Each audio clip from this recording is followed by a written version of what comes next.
you know, a question I ask all over the world, what does school teach you about money? And the answer is nothing. And that's not a mistake.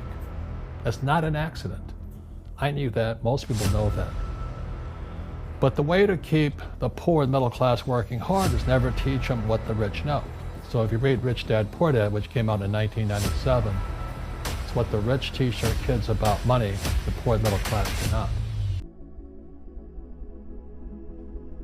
First of all, let's go back to what is financial education. It's not get a job, work hard, save money, and invest in a well-diversified portfolio of stocks, bonds, mutual funds, and ETFs.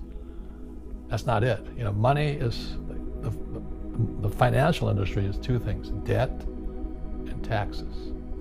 Debt and taxes, and that's where fake starts. 1971, Nixon took the dollar off the gold standard, and the US dollar became debt. And we still tell kids to go to school, get a job, work hard, save money, and get out of debt. Now, who tells them to do that? That's the most ridiculous thing there is. The book starts and it says, lie number 1, saving money will make you rich. Yeah, it never will. You know that. All taught that as kids. Yeah, because they can print it. Why would you save it and why would you work for it if they can print it faster than you can work for it? And number 2 is they keep dropping the interest rates on it.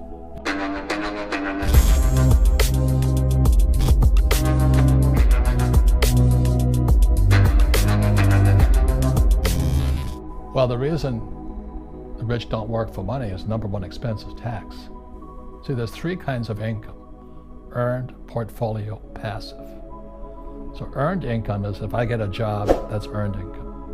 If I'm a doctor or a programmer, that's earned income because I'm working for it. If I buy, let's say, Apple for $10 and I sell it for $20, that's portfolio income, capital gains. Yeah. But passive income, which is cash flow, is never taxed. So it's not, and so these guys are screaming right now in America, tax the rich. I said, good luck.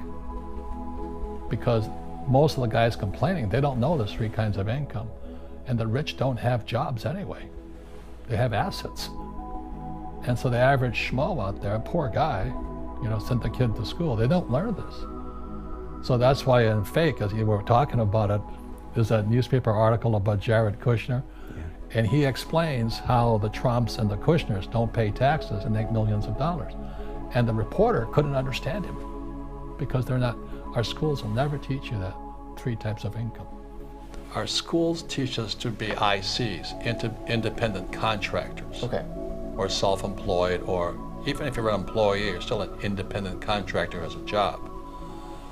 And you do it by yourself. You know, I think much of the young world is in the selfie world. You know, look at me, look at me, yeah. Look at me. Whereas in my world, it's a team sport. I'm a rugby player. I go on the field with a team, toughest, meanest guys I know. And so you could be the A student from Princeton, but I go on this field with 15 tough men, kick your ass. And so the average guy is coming out there, you know, like, oh, I got an A, I went to Princeton, I went to Harvard, and the corporate America comes out and they go, boom.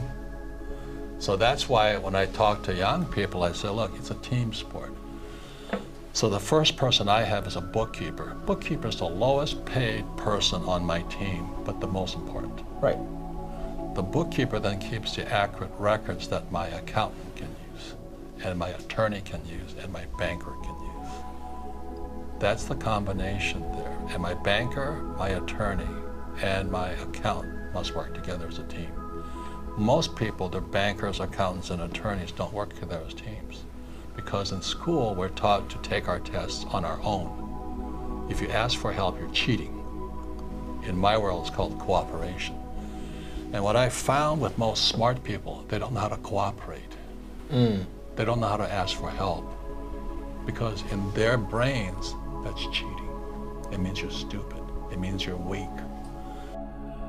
So I've had a habit ever since then, or a policy, if I find out there's a great teacher, and a great teacher is somebody who comes from the inside, not the outside.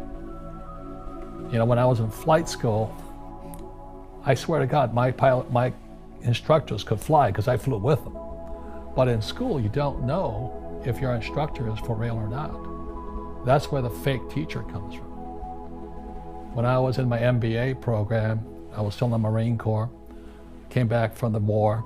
I'm in the MBA program, and back then, this is 73 now, and the students were spitting on me, yelling at me at the University of Hawaii, you know.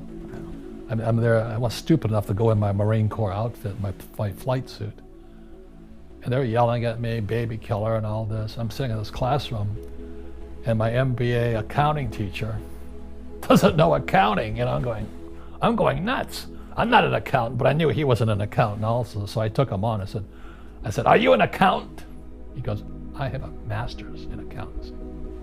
I said, that's not the question. Are you an accountant? I have a master's in accountancy.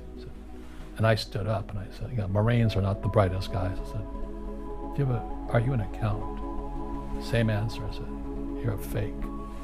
You don't know what you're talking about. And to this day, when I listen to what people are teaching kids about accountancy, it's bad accountancy. Right, because it's not practical. It's not real world. It's confusing. Right, right. You know, assets put money in your pocket, liabilities take money from your pocket.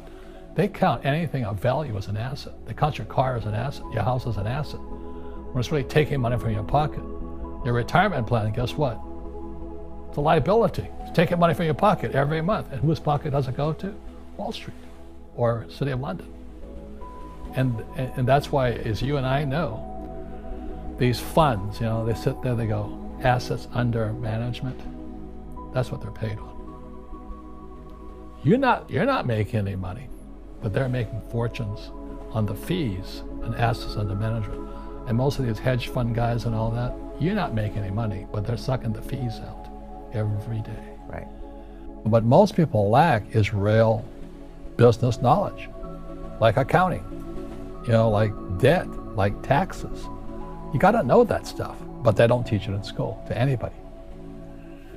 So, and then when people ask me, how did your rich dad learn this when your poor dad, a PhD, didn't? And the answer is very simply, my rich dad, who's my best friend's father, his father died when he was 13. So rich dad had this family business at 13 to run. So he had to drop out of school, which was his blessing. You know, there's blessings, and you know, sometimes a blessing doesn't look like a blessing, but it turned out to be a blessing. And then his teachers became his bookkeeper, his accountant, his attorney, his banker, his real estate agents. So he has what I call real teachers, not these fake teachers in school. You see, most teachers in school, they're out of ethics. They teach subjects they themselves don't practice. I have bad luck too. I've had financial crashes. I've had people stab me in the back, but they're all good because I grow from it. That's spirituality. Right? You know, people who are afraid of making mistakes, like they teach in school, they don't ever grow. Because spirituality is there's good and there's bad, there's right and there's wrong, there's up and there's down. Most people only want to be right. They only want to be positive. Well, you can't have that. That's not reality.